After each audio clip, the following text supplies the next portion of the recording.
Pranams to everybody. Hari Bol, Hari Bol. Today is Monday, the 9th of June, 2025. A very hot Vrindavan day. Just for your information, it seems like our Facebook link isn't operating today. So if anyone's on YouTube wants to send a message to Facebook, that it seems that YouTube perhaps is going to hold up today.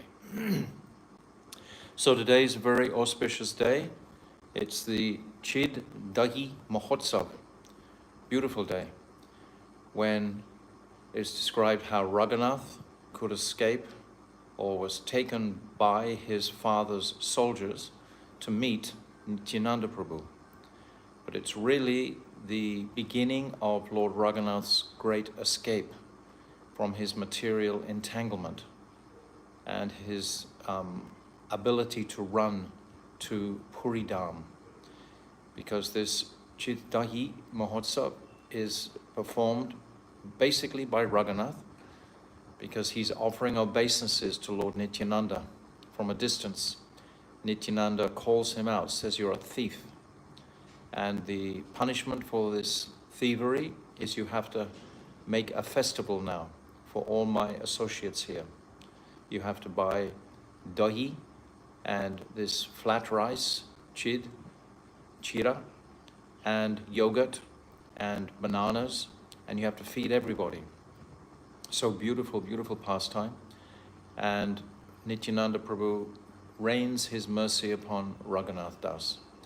And Raghunath Das, as a consequence of this, is able to escape from his father's clutches and run to his beloved Caitanya Mahaprabhu.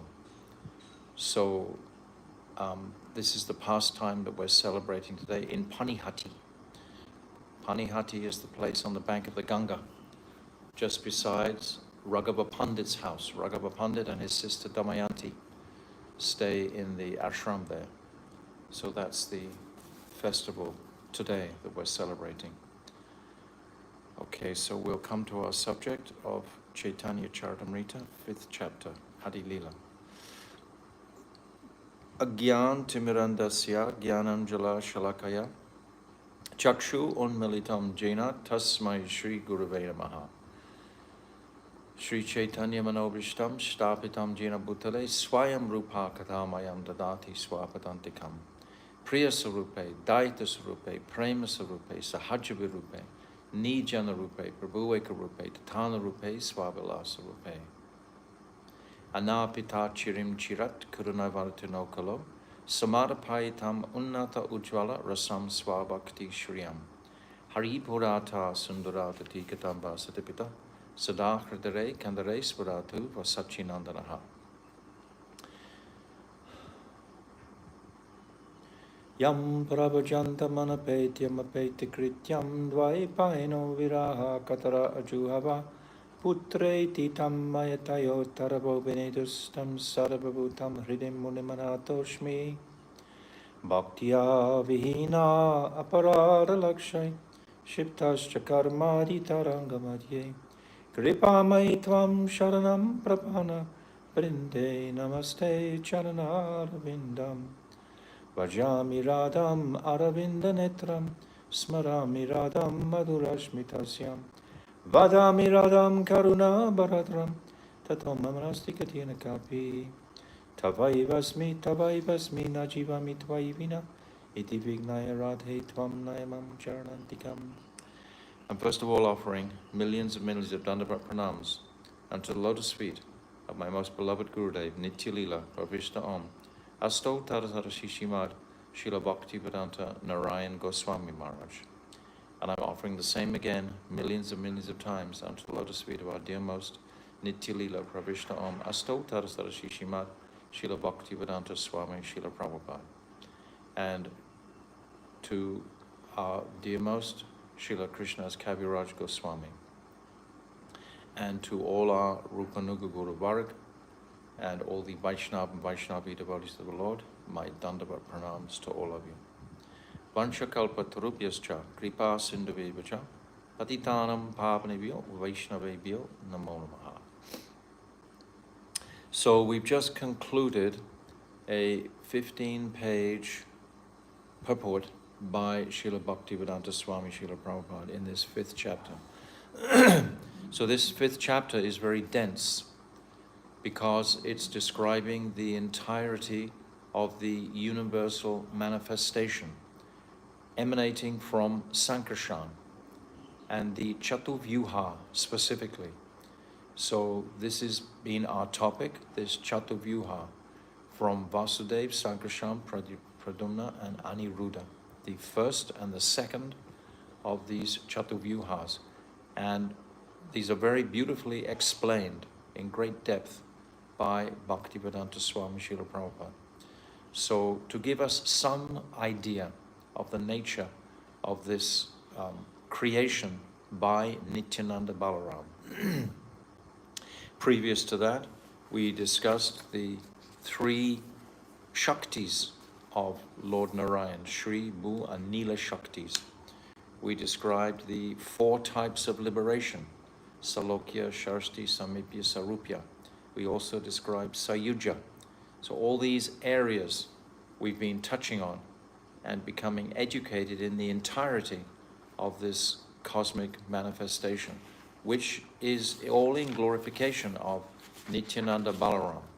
Prior to this, we had chapter 4, which took us to the very pinnacle of understanding the nature of pure devotion, that devotion to the gopis, or to appreciate the devotion of the gopis for Krishna. And the gopis are, of course, the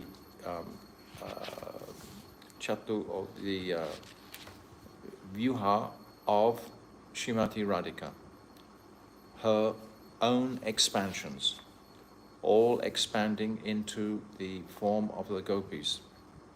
So these gopis, they all have non-different qualities to Sri Radhika. They're all the same qualitative mood of wanting to please Brajendralanda and Shyam Sundar. So their devotion is the very pinnacle. So they're all manifesting from Sri Radhika. And they all have that same quality of absolute dedicated devotion. So Mahaprabhu, it's been described in this 4th chapter that we've just previously read. Mahaprabhu, he wants to experience the love. He wants to taste that love that the gopis have for him, particularly Sri Radha.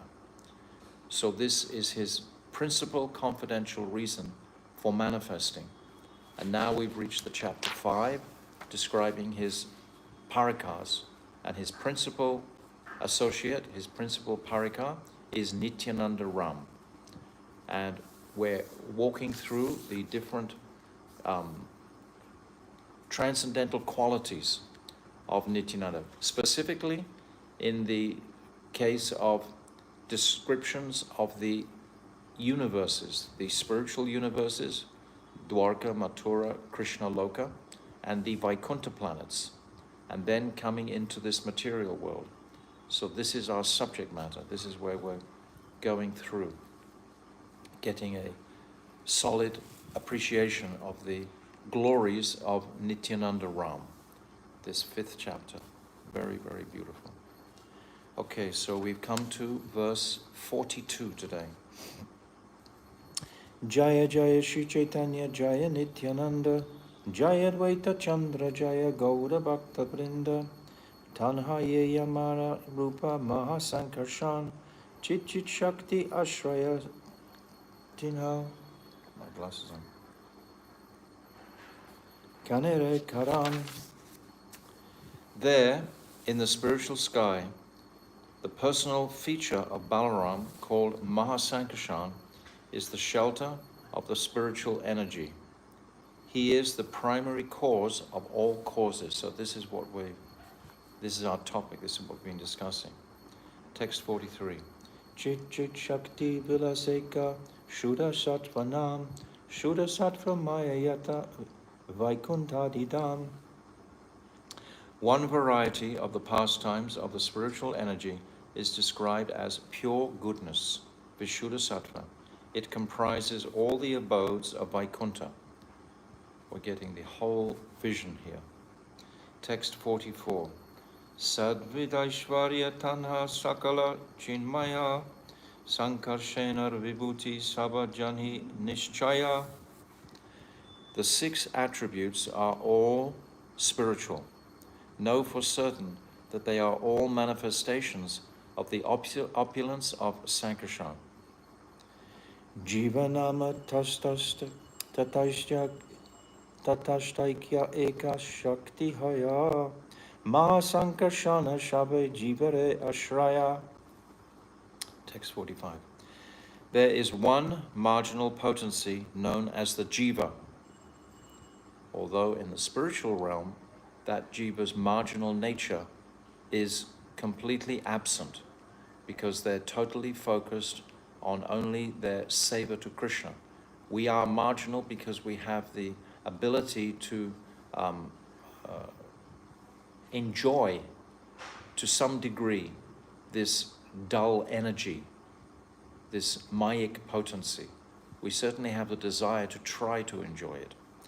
So that marginal nature really comes out in the tatashta jivas, in the jivas in this material world. But in the spiritual world, that tatashta quality is not there with those jivas. We can read on chapter 16 of Jivadhamma, and it's very clearly describing those jivas only know love towards Brajendranandan Shamsundar, or the Lord of the Paravyam Narayan. This is all they know. They don't have any other desire than that. But in this material world, the jivas become distracted. Therefore, they're described as marginal or tatashta. Text 46. Yanhoite Vishwapati Yanhate Pralaya Se Purusera Shankarshana Samashraya. Translation. Sankarshan is the original shelter of the Purush, the Purush avatars. This is from Lord Narayan. This is Karanadakshay Vishnu, Garbhadakshay Vishnu, and Shiradakshay Vishnu. They are the Purushas, from whom this world is created and in whom it is dissolved. So the spiritual world is not created or dissolved. It's eternal.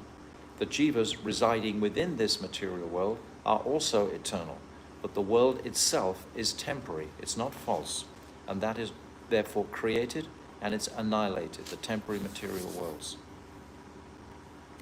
Sarvashraya Sarvabhuta Ashraya Apara Ananta Kahite Nara Mahima Yanhara. He, Sankarshan, because we're always referencing Sankarshan, and this is non-different to Nityananda, is the shelter of everything. He is wonderful in every respect, and his opulences are infinite. Even Ananta cannot describe his glory. So Sankarshan's glories they're unlimited. Text 48.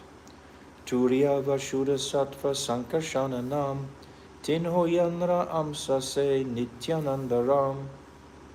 That Sankarshan, who is transcendental pure goodness, is a partial expansion of Nityananda Balaram. So Nityananda Balaram is like the Angsi, and all of these expansions are manifesting from him. Text 49.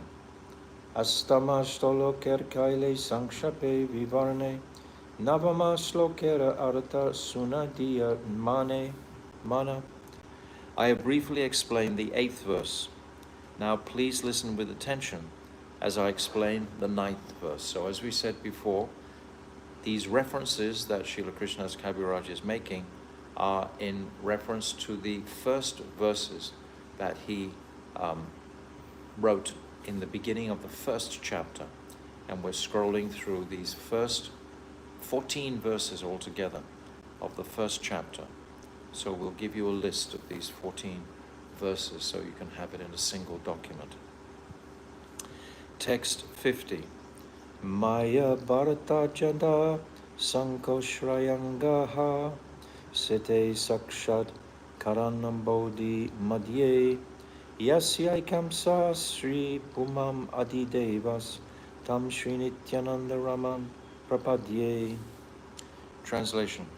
I offer my full obeisances unto the feet of Sri Nityananda Ram, whose partial representation, called Karanadakshay Vishnu, lying on the Karana ocean, is the original Purush, the master of the illusory energy and the shelter of all the universes. So Mahamaya is Lord Narayan's submissive maidservant, or Karanadakshay Vishnu, Mahavishnu's maidservant.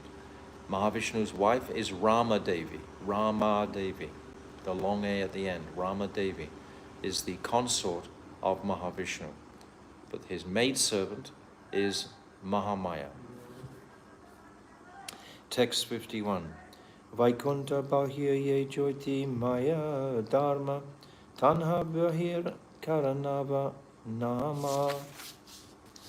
Outside the Vaikunta planets is the impersonal Brahman effulgence, and beyond that effulgence is the Karana ocean, or causal ocean.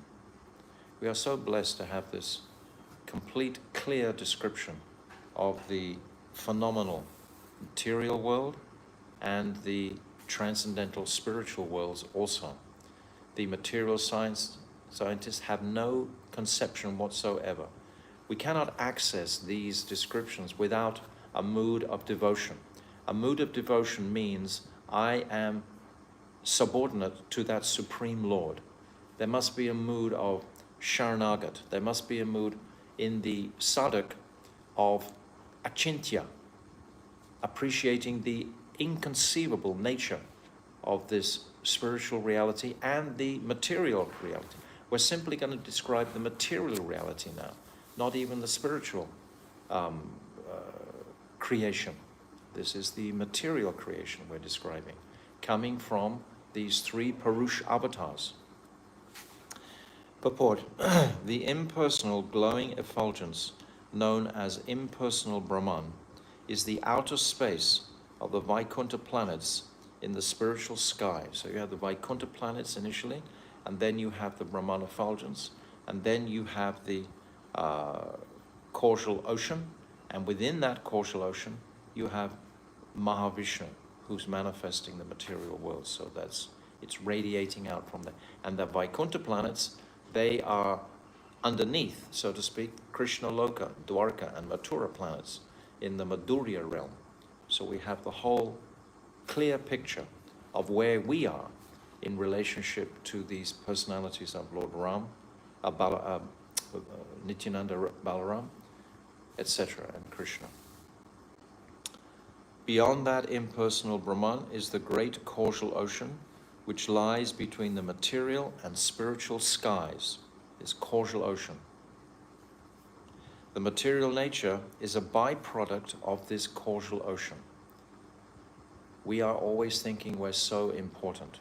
This is the fundamental fault of the living entity.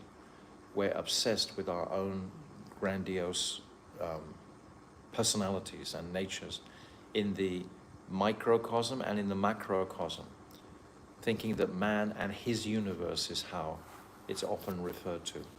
But we are so insignificant, and here it's described the material nature is a byproduct of this causal ocean, just a byproduct. Karanadakshay Vishnu, who lies in the causal ocean, creates the universes merely by glancing upon material nature. Material nature in this sense is Maya Devi. He sends his glance towards Maya Devi. We might just appreciate for a moment that this single glance of Mahavishnu is so powerful, it ignites all of these material worlds and their coverings, etc., and the jivas are impregnated within these material worlds. This is one glance of Mahavishnu. What to speak of the glance of Lord Narayan towards Lakshmi Devi? What to speak of that Kripa Kataksha of Krishna towards Radhika, or Radhika towards Krishna? What sort of glance is that? So we might consider that in reference to this glance that we're talking about here now. How powerful is Mahavishnu's glance? But how much billions and trillions of times more powerful will be Shri Radhika's glance to control that supreme controller of Krishna. by glancing upon material nature. Therefore, Krishna personally has nothing to do with the material creation. We said before, it's described in the Shakti Tattva of Jaivedama, chapter 14. Krishna doesn't do anything. He just has his own independence and his own freedom. This Svatantrata, Svaichamayata. He has these two qualities singularly, and it's Shakti who does everything anyway. But it's not even Swarup Shakti that is directly manifesting. This is an angsa of Swarup Shakti that is manifesting now. Therefore, Krishna personally has nothing to do with the material creation. This is not directly Krishna. The Bhagavad Gita confirms that the Lord glances over material nature, and thus she produces the many material universes. This is extraordinary pastime. Neither Krishna in Golok nor Narayan in Vaikuntha comes directly in contact with the material creation. They are completely aloof from material energy. So Krishna and Narayan are aloof. It's described, later on we'll describe, in this chapter I think, how Mahavishnu has a fragrance of connection with the material energy by glancing at it. But Lord Narayan and Lord Krishna have no connection whatsoever. So even Mahavishnu has a type of connection with the material energy because he glances at it. It is the function of Mahasankarshan in the form of Karanadakshay Vishnu to glance over the material creation, which is situated beyond the limits of the causal ocean. So you have the causal ocean and then beyond the limits of the causal ocean. The material nature is connected with the personality of Godhead by his glance over her and nothing more. It's saying the personality of Godhead in reference to Mahavishnu here. This is not Krishna we've just described. It's not actually Krishna directly, neither is it Narayan. It's still the personality of Godhead because Mahavishnu is infused with the same potency to perform this creation, coming from that Supreme Lord. So it's the same energy, the same quality in a magnificent form that Mahavishnu is utilizing. Material nature is connected with the personality of Godhead by his glance over her and nothing more. It is said that she is impregnated by the energy of his glance. She's literally impregnated. It's called the Udara Shakti, which is the womb of the material nature. But she's impregnated by who? It's actually Shambhu. Shiva has 4 aspects or personalities. He's Gopeshwar Mahadev, he's Sadashiva in the spiritual realm, then he's Shambhu in this description of the creation. He becomes Shambhu. And then when he comes into this material world, himself manifesting from the third eye of Lord Brahma, he's described as Rudra. So you have these 4 aspects, but it's Shambhu who is connecting these worlds together. Shivji is connecting these worlds together. Shiva is just not an ordinary demigod. He's actually a Swangsa, which means he's manifesting from the form of the Lord, Swa-angsa. But he is in the remarkable state of consciousness that he's not a Swamsa, that he's a servant of Krishna. It's called Swamsa Bhav Abbas. This is another topic on Shiva Tattva, but we should bear these topics in mind. It is said that she is impregnated by the energy of his glance. The material energy Maya never even touches the causal ocean. So the Maya Devi herself, this material energy, can't even reach the causal ocean. That's not her domain. It's Durgama who is this personality, who is the wife of Shivji in this world. So Shambhu is impregnating his own wife. We see the phallic symbol. This represents the creative pastime of Shivji, Shambhu, and at the bottom of the phallic symbol is the yoni, representing Maya Devi, Durgama, his wife.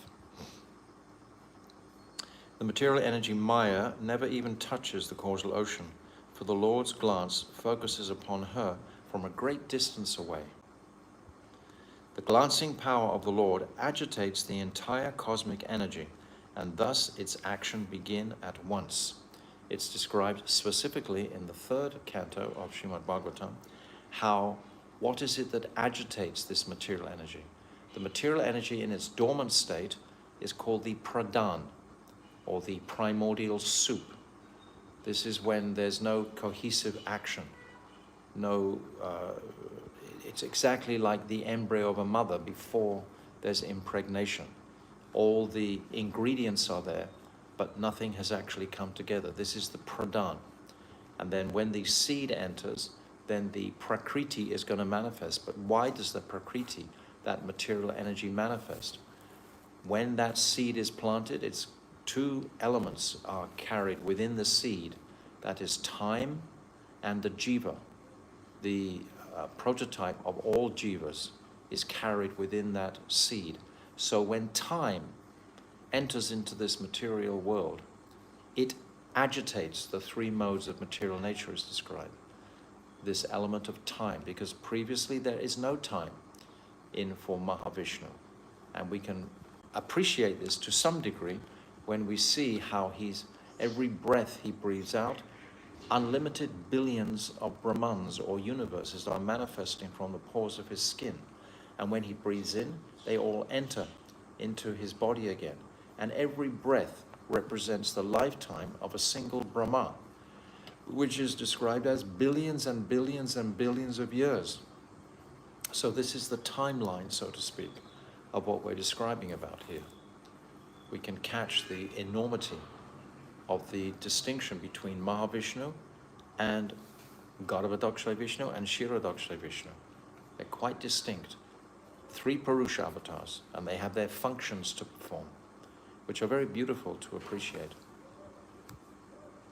So the glancing power, that glance, within the glance is time, and it's time itself that agitates the 3 modes of material nature, agitates the entire cosmic energy, thus its action begin at once. So the action of Prakriti, or the Mahatattva, is manifesting then. We should be familiar with this cosmic, most wonderful pastime of Krishna. It's described many, many times in the Bhagavatam. This indicates that matter, however powerful she may be, has no power by herself. Because matter is there previously described as primordial soup in an unconglomerate way. Nothing can actually take place without the interaction of the seed being impregnated, coming directly from Mahavishnu's glance. And Mahavishnu himself is directly manifesting from Lord Narayan, the Purusha avatars, from Sankarshan, in fact. And he is manifesting from Brajendrananda and Shyam Sundar. So it's all coming through like that. But matter itself cannot manifest anything. So this knocks a hole completely in the very insignificant material scientists who Bhaktivedanta Swami Prabhupada is going to relate to further here. This indicates that matter, however powerful she may be, has no power by herself. A brick, for example, can't reproduce another brick. A brick is dull material energy. So we should see it like that. Her activity begins by the grace of the Lord. Yes, that impregnation, then her activity, then the Prakriti manifests, this material nature. And then the entire cosmic creation is manifested in a systematic way, a most beautiful systematic way. And it's relishable to consider and to put our consciousness in there and appreciate. We have to at least a few times in our lives appreciate the significance of this cosmic manifestation. Without this, we can't really appreciate the other gifts of Chaitanya Mahaprabhu. We can't really appreciate who is Mahaprabhu without understanding this aspect of creation, because it's going to describe the jiva within that material creation, how we get caught in this great illusory, temporary illusory world. The analogy of a woman's conception can help us understand this subject to a certain extent. The mother is passive prior to impregnation. But the father puts his energy within the mother, the seed, and she conceives. So that passive nature is the pradhan. The conception now is the prakriti.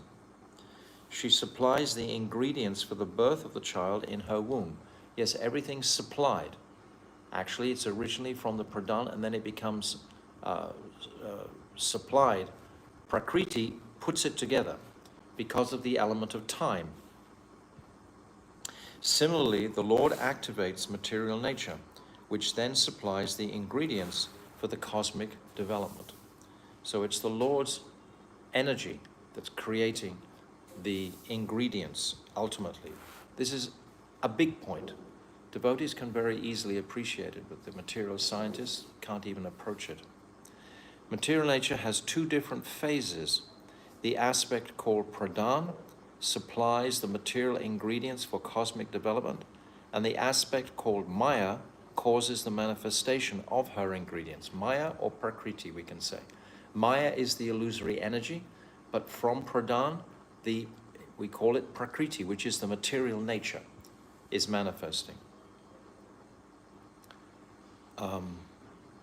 Aspect called maya, because it's Maya Devi received the glance, so she was impregnated. Causes the manifestation, and Maya Devi is Durga Ma, is the wife of Lord Shivji.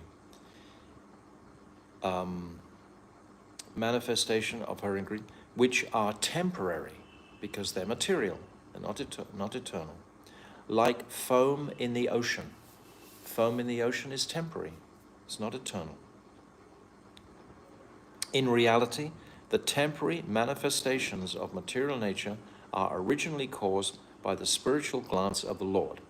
So Bhaktivedanta Swami Prabhupada is stressing on this point, because the atheistic society can't accept this single proposition.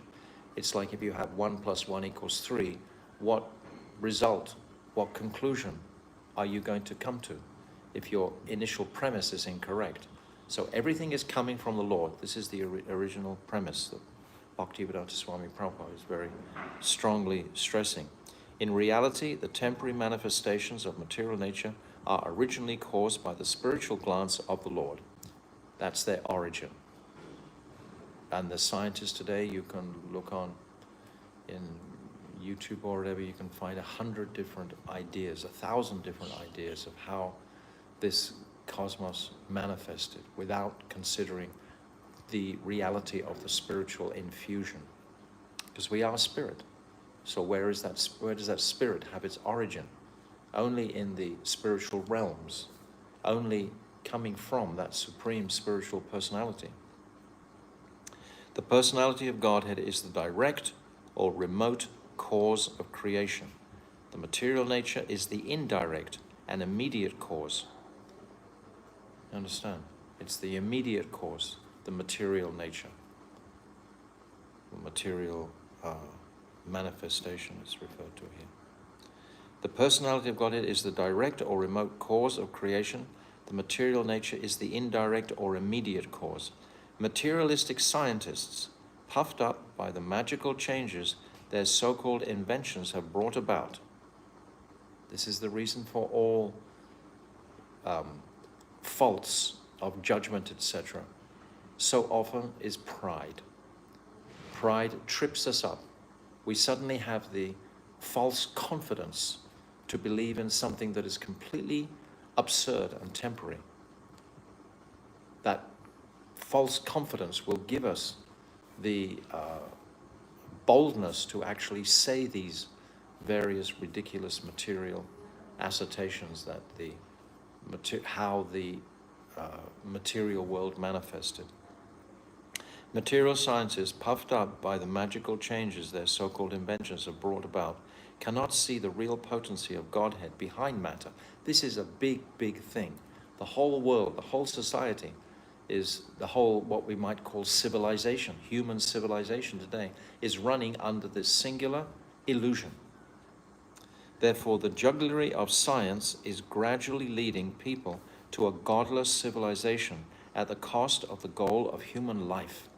We are being dragged into this illusionary idea that actually man is the controller of his destiny here. We're excluding the beautiful appreciation of the Lord. It's an atheistic civilization at heart today. It's Kali Yuga. This is why. Having missed the goal of life, materialists run after self-sufficiency, but knowing that material nature is already self-sufficient by the grace of God. So materialists are trying to make a materially comfortable place for themselves where they can reproduce all the comforts of life, but they're not appreciating the origin of this. And then Prabhupada says this very beautiful sentence here, thus creating a colossal hoax in the name of civilization. They create an imbalance in the natural self-sufficiency of material nature. All around us, material nature is self-sufficient. It will perpetuate itself so that the jiva can spend his time in anxious meditation and attempts to render service to the Lord. We don't have to work like animals in this material world actually at all. But we all have so many material desires to fulfill. We want to get some more money, more wealth, so that we can imagine that we can enjoy this material energy more. But actually everything is there for our sustenance already, just like with the body. It doesn't need really a lot of supplements, etc. But because of the polluted nature of this age, where the air is polluted, the food is polluted, the sound waves are polluted, everywhere is polluted, that we sometimes need these extra minerals and ingredients just to survive. Just to live, we need these extra minerals. But previously, this was not. But this has all been man-made by the demonic civilization that we have today. And this is Kali Yuga. And in Kali Yuga, it means that the demons have their play. The demons take control in Kali. Kali Maharaj enters the very moment that Krishna leaves this world. The very moment he leaves this world, Kali Maharaj enters.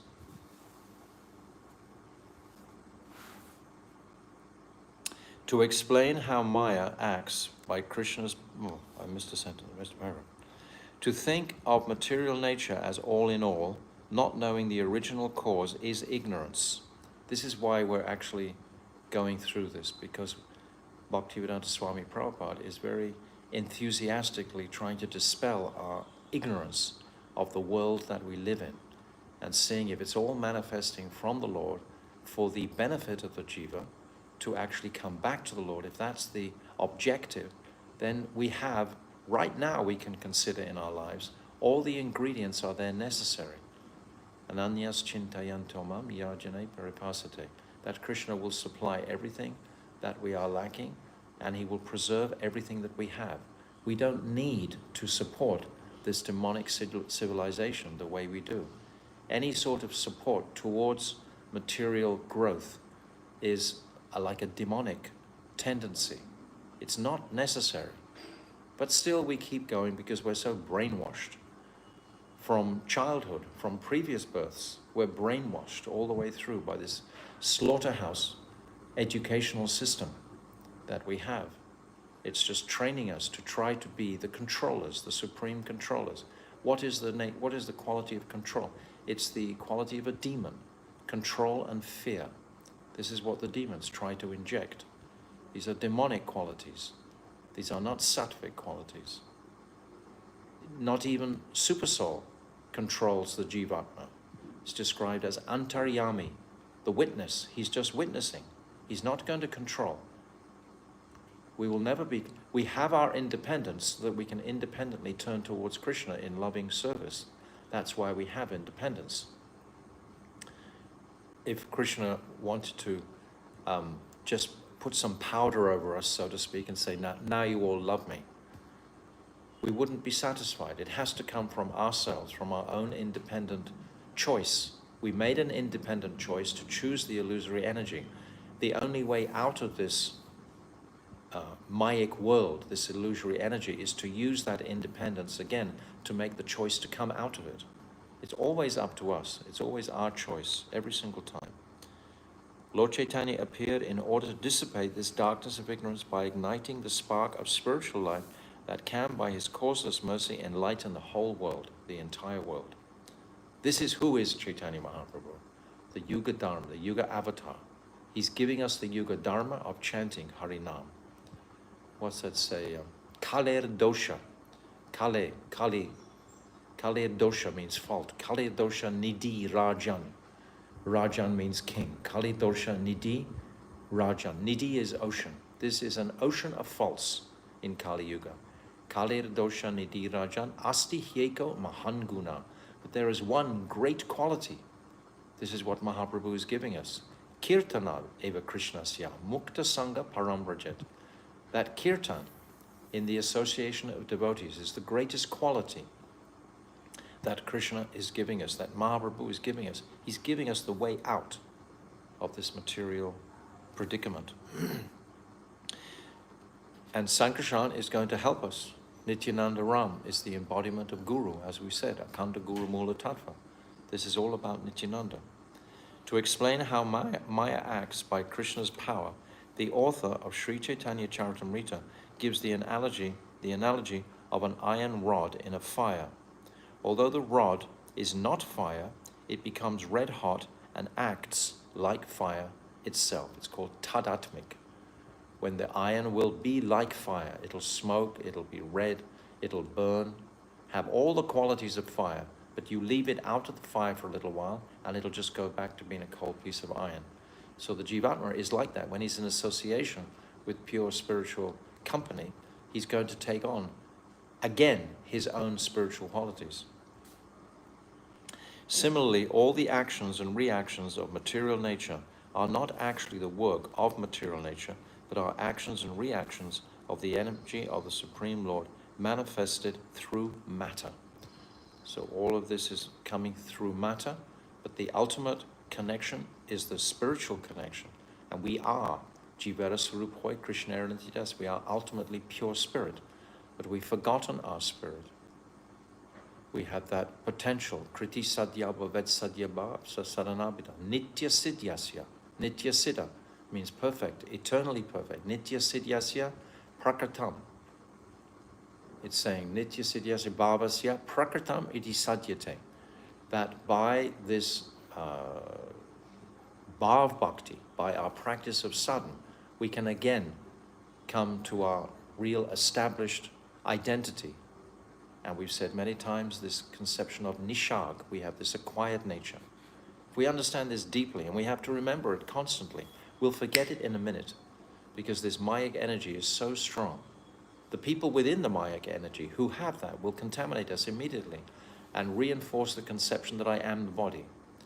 Our children will come up to us, oh father, oh mother. Our family members, oh sister, oh brother. They will put us onto the family illusory level immediately, and it's just an illusion. How many families have we had? How many brothers and sisters and mothers and fathers have we had in so many lives? We see the pastime of Chitraketu, when he was, his son left this world. Narad brings his son back to life and says, your father is waiting to speak to you. The son says, which father? I've had so many fathers. And when the son of Srivas Thakur was revived, he also inquired, which father is it that you're talking about? So these attractions and attachments that we build for our family members are completely Mayic. They have no substance whatsoever for the soul. The power of electricity is transmitted through the medium of copper, but this does not mean that copper is electricity. So what is spirit? Spirit is not the iron rod in the fire. It's the fire itself. And electricity, the copper rod that is transmitting the electricity, we can't say that the copper is electricity. The power is generated at a powerhouse under the control of an expert living entity. This is Lord Brahma, initially. Similarly, behind all the jugglery of the natural laws is a great living being who is a person, like a mechanical engineer in the powerhouse. It is by his intelligence that the entire cosmic creation moves in a systematic way. And when we appreciate that, our heart will melt in absolute attraction and affection for that supreme entity, that supreme personality, Krishna. How can I make my dormant relationship with him alive again? How can I bring that back to that sambandha? How can I wake that up again? The first 9 cantos of the Srimad Bhagavatam are all generating that connection with the Lord. The modes of material nature which directly cause material actions are also originally activated by Narayan. A simple analogy will explain how this is so. When a potter manufactures a pot from clay, the potter's wheel, his tools, and the clay are the immediate cause of the pot, but the potter is the chief cause. Without that potter, you haven't got a pot. Similarly, Narayan is the chief cause of all material creations, and the material energy supplies the ingredients of matter. We're hearing about it again and again, and when we hear about it, yes, yes, of course that's true, of course that's true. But then as soon as we stop hearing about it, we go back to imagining that we're the supreme enjoyer, and I can enjoy matter. This is the point. Yes, we've heard so many times, but then as soon as we stop this, hearing this explanation, then immediately, oh, where is my next enjoying mood? That means I haven't understood, I haven't realized. Therefore, without Narayan, all other causes are useless, just as the potter's wheel and tools are useless without the potter himself. Since materialistic scientists ignore the personality of Godhead, it is as if they were concerned with the potter's wheel and its rotation, the potter's tools and the ingredients of the pots, but had no knowledge of the potter himself. Isn't this exactly how the material world is working? Everyone is concerned with all the different phantasmagoria of the material world, like oil, like petrol, for example, what it can generate. That one mineral is powering the whole world as we know it. You wouldn't have a cell phone without plastic, etc., without oil. Everyone drives a motor car. I mean, how many trillions of tons of oil are used per day? There'll be a consequence. There must be, just like Hiranyaksha. He mined all the gold out of the planet, and what happened? It became imbalanced. If you keep taking all this one mineral out of the planet, the minerals are within the planet to balance it within space. It's a very scientific, beautiful balancing precision that the Lord has arranged. All the minerals are there, and they're helping to balance the planet. But you start extracting a single mineral, like oil, for example, all across the planet, and the amount of consumption of that one planet, and look at the detriment of that. The amount of pollution that is caused by that, the amount of anxiety in everyone's mind that is caused by that, computers, etc. Where is the positivity in it? Where is the benefit in it? Ultimately, do we eat oil? Do we eat petrol? Probably we're doing that, eating plastic and stuff. But is it any beneficial for our journey back home to Godhead? None of it's of significance, but we make such a big deal of it. It becomes the focus of our lives, and we're thinking about this all the time. See it in perspective. These commentaries and purports of Bhaktivedanta Swami Prabhupada are completely empowered to make us see the in perspective of our absurd material predicament, how we put so much faith in matter and not sufficient faith in the Supreme Lord. Therefore, modern science has created an imperfect, godless civilization that is in gross ignorance of the ultimate cause. Savai pumsam paro dharma, yato bhakti ad hoisaja. What is the dharma for all humanity is to worship ad hoc. That is the essential dharma for mankind. But we've ignored that because of the influence of the demons. Deliberately. It's not just perhaps, it's deliberate. Someone's commenting, MM. Who is MM, by the way? They are giving me very good comments. They're saying that these minerals aren't necessarily there for mankind to use and abuse. If there's some mineral, according to Malini Didi. Okay, thank you, Malini. Yes, she's up on it. Very good. But it's true. The way we call this civilization is completely it's an atheistic civilization, as Prabhupada is saying. Scientific advancement should have a great goal to attain. Scientific advancement. And that great goal should be the personality of Godhead. How strong and beautiful is that? I'll say this again, it's beautiful. Therefore, modern science has created an imperfect, godless civilization that is in gross ignorance of the ultimate cause. Scientific advancement should have a great goal to attain, and that great goal should be the personality of Godhead, just like we see in the Ayurveda. We see in the ancient Gurukul system of education, etc. We see in the way the Varnashram, Dharma system was initiated, was to focus on the goal. Everything was in that direction. But it's only really, and everything is speeding up. You see how things were even 40 years ago. I was just thinking personally, I hadn't even seen a cell phone in the first 40 years of my life practically. And now we're so attached to these cell phones. It's only in a very short space of time that everything has speeded up, because these electronics and technological airwaves, they speed the mind up and they take it away from a sober, grave place of contemplation. Hearing these purports brings us down. It sobers us up from the intoxication of the material whirlpool. It's very, very healthy for the consciousness to patiently hear through these subject matters that Scripture is describing, and to act on them, to pray, to have the strength to act on them. In the Bhagavad Gita, it is said that after conducting research for many, many births, great men of knowledge who stress the importance of experiential thought can know the personality of Godhead, who is the cause of all causes. So, by meditation, by practice, particularly the meditation that Mahaprabhu has blessed and bestowed to us now, this Harinam Mahamantra, it's this meditation that's going to carry us across this ocean, this dosha. What does it say? Kalir dosha, ocean of faults. Kalir dosha nidhi, ocean of faults.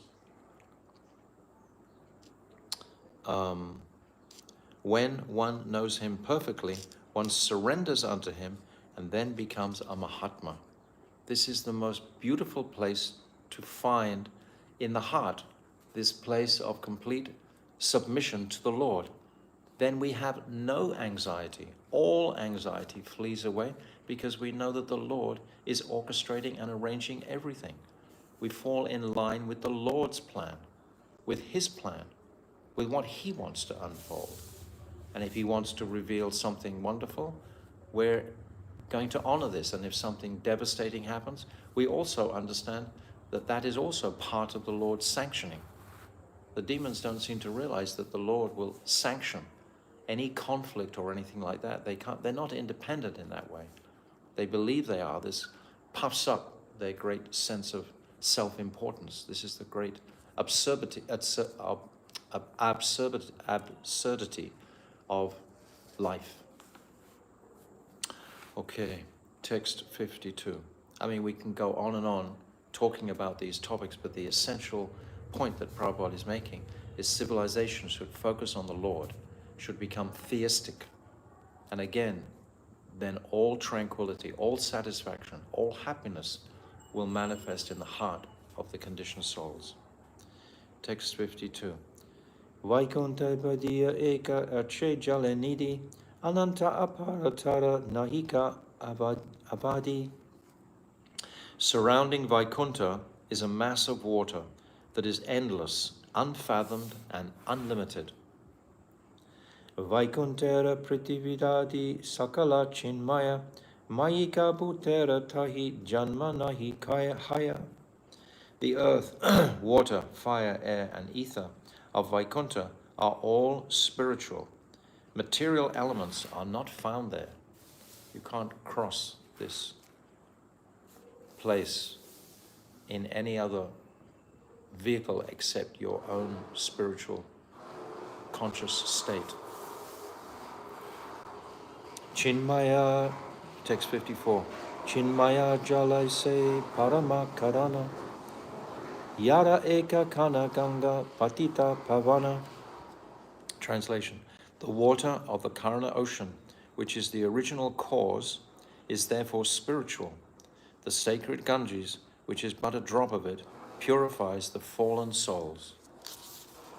Ganga Devi Ki Jai. This Panihati festival happens on the banks of the Ganga today. Text 55. Se ta karanava se sankarshana, apanara eka amse karena sayana. Translation. In that ocean lies a plenary portion of Lord Sankarshan. A plenary portion of Lord Sankarshan. We're discussing the glories of Sankarshan. Mahasankarshan right now, previously Mool Sankarshan. Nityananda Prabhu is that Sankarshan. This is why we're specifically discussing this. Mahashastra Purusha Tinha Jagat Karana Adya Avatara Kare Mayaya Ikshana. He is known as the first Purush, the creator of the total material energy. He, the cause of the universes, the first incarnation, casts his glance over Maya. Maya Shakti Rahe Karanam Dira Bahire Karana Samudra Maya Parisite Nare. Maya Shakti resides outside the Karana ocean. Maya cannot touch its waters. That illusory Mayic energy is from the material realm. You cannot make any progress towards a spiritual reality through the agency of material matter at all. It's totally contradictory. This spiritual identity of the jivas, this pure spiritual identity, doesn't have a speck of Maya in it. It's described again in the Jaiva Dhamma. Babaji's asked, is there any Maya in the jiva's constitution? And Babaji answers a resounding no. He's utterly made of the spiritual potency. But he becomes weakened because of his lack of Bal Shakti, which means his practice in devotion. Therefore, he's susceptible to become covered by the illusory energy. But his essential constitution is only spiritual. He's only made of pure spirit. He's not made of matter. The external body, the temporary body, that is made of matter. And that is our mistake in associating that as being myself. This is the first lesson in Bhagavad Gita. The first lesson Bhaktivedanta Swami Prabhupada spoke about. We're not the body, we're spirit, soul, we're not the body. And we hear it so many times. But do we act on it? As soon as there's some death in the family, or soon we're lamenting so much, we're not getting a specific perspective on our future goal. Seta Maya Due Vidha Avastiti Jagatera Upadana Pradana Prakriti. Maya has two varieties of existence. One is called Pradhan or Prakriti. So these are Pradhan or Prakriti. The Prakriti is manifested from the Pradhan. I've already explained that. Like the ingredients in a mother's womb is like the Pradhan before it's impregnated by the father. Then that's the Pradhan. And then once it becomes impregnated, it's called the Prakriti. That's when the time element has agitated the Mahatattva. And from the Mahatattva, all the senses, etc., are manifesting. This is described particularly in the third canto. Third canto, we've said many times, is like the beginning of the Bhagavatam, in earnest. First canto is like an introduction to the personalities. Second is like Shukadev Goswami is making his character known to everybody. Third canto, he really begins to explain. And this is one of the first explanations, because we have to know this. This is like the 1 + 1 = 2. Otherwise, how can we go further than this? So, I'll just read this purport and then we'll stop soon. Maya, this is purport by Bhaktivedanta Swami Prabhupada. Maya, the external energy of the Supreme Personality of Godhead, is divided into two parts. Maya is both the cause of the cosmic manifestation and the agent who supplies its ingredients. So we put, under the heading of Maya, we put Prakriti and Pradhan together. As the cause of the cosmic manifestation, she is known as Maya, and as the great agent supplying the ingredients of the cosmic manifestation, she is known as Pradhan. Yes. An explicit description of these divisions of the external energy is given in Srimad Bhagavatam 11.24, 1-4. Elsewhere in Srimad Bhagavatam 10.63, 26, the ingredients and cause of the material cosmic state manifestation are described as follows. Kalo daivim karma jiva svabhavo dravyam chitram pran atma vikaraha tat sangato bij raha pravash tvan mayashi tan nishedam prapadye. O my Lord, time, activity, providence, and nature are four parts of the causal aspect, Maya, of the external energy. The conditioned vital force, the subtle material ingredients called the dravya, and material nature, which is the field of activity where the false ego acts as the soul. Yes, the Mayic conception is acting as the soul. Srila Bhaktisiddhanta Saraswati said the soul gives the power of attorney over to the mind. Power of attorney means you give everything to the lawyer, right? That's the meaning of power of attorney. When a lawyer is doing a case for you, you say, yes, you have everything. You have the keys, my bank account, everything you have. Similarly, the soul has given all of that to the mind. The mind was so anxious to enjoy matter. It has to enjoy it fully, so it's trying to grab it. And material nature, false ego acts as the soul, as well as the 11 senses and 5 elements, earth, water, fire, air, and ether, which are 16 ingredients of the body. These are the ingredient aspects of Maya. The body is generated from activity, and activity is generated from the body.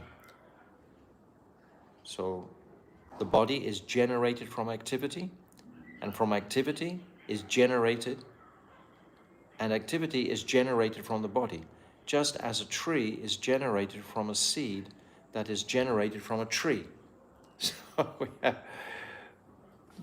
we have to keep on it to understand it. This reciprocal cause and effect is called Maya. It perpetuates itself. The seed is coming from the tree, and the tree is coming from the seed. The seed is coming from the tree, and the tree is coming from the seed. It's going in a circle. You can't get out of it. The reciprocal cause and effect is called Maya. My dear Lord, you can save me from this cycle of cause and effect. I worship your lotus feet. Oh dear Lord, take me out of this place of this vicious cycle, this samsara, this cycle I'm caught in. I have the key. Always remember this. We've stressed this many times. We have this independent nature. I have the key to getting out. First of all, I have to understand why I'm in, how I'm in. This is what Prabhupada is explaining. Bhagavad Gita, the second chapter, explains thoroughly. Although the living entity is primarily related to the causal portion of Maya, he is nevertheless conducted by the ingredients of Maya. So we're related to the causal portion. What causes Maya is coming from the spiritual realm. That's the cause of Maya. So our cause that's our original nature. But we come under the ingredients conducted by Maya of the illusory world. 3 forces work in the causal portion of Maya: knowledge, desire, and activity. The material ingredients are a manifestation of Maya as pradhan. Yes, this pradhan. In other words, when the 3 qualities of Maya are in a dormant stage, they exist as prakriti, avyakta, and pradhan. So these 3 stages of Maya. The word avyakta, referring to the non-manifested, is another name of pradhan. Pradhan is non-manifested. It hasn't come. It's cohesive, what we described already, like the mother's womb without the seed. In the avyakta stage, material nature is without varieties. Yes, it hasn't manifested yet, so there's no variety. Varieties are manifested by the pradhan portion of Maya. So Maya Devi is using those ingredients to manifest the material world of Prakriti. Understand? Maya is taking the pradhan to manifest the Prakriti. The word pradhan is therefore more important than avyakta and Prakriti. So we'll carry on tomorrow and see how we go. Well, yes. It'll carry on straight tomorrow, our topic. We haven't stopped our topic yet. We're still in the same topic and we'll be there tomorrow. We haven't got time to conclude this topic. Yes, last time when I was trying to lengthen the class, automatically somehow the YouTube cut. So I'm a little shy to keep going in case YouTube cuts. So, Pradhan, Prakriti, Maya Devi, Krishna Ki Jai. So we're understanding our predicament in this material world. Shri Caitanya Caritamrta Ki Jai. Hare Krishna, Krishna Krishna, Hare Hare, Hare Rama, Rama Rama, Hare Hare, Hare Krishna, Krishna Krishna, Hare Hare, Hare Rama, Rama Rama, Hare Hare, Hare Krishna, Krishna Krishna, Hare Hare, Hare Rama, Rama Rama, Hare Hare. Nitai Gaura Hari Bol, Hari Bol, Hari Bol, Gaura Hari Bol. Nitai Gaura Hari Bol, Hari Bol, Hari Bol, Gaura Hari Bol. Gaur Premanandi, Hari Hari Bol. Vanchakalpatarubhyascha, Kripa Sindhavyacha, Patitanam Pavanebhyo Vaishnavebhyo Namo Namaha.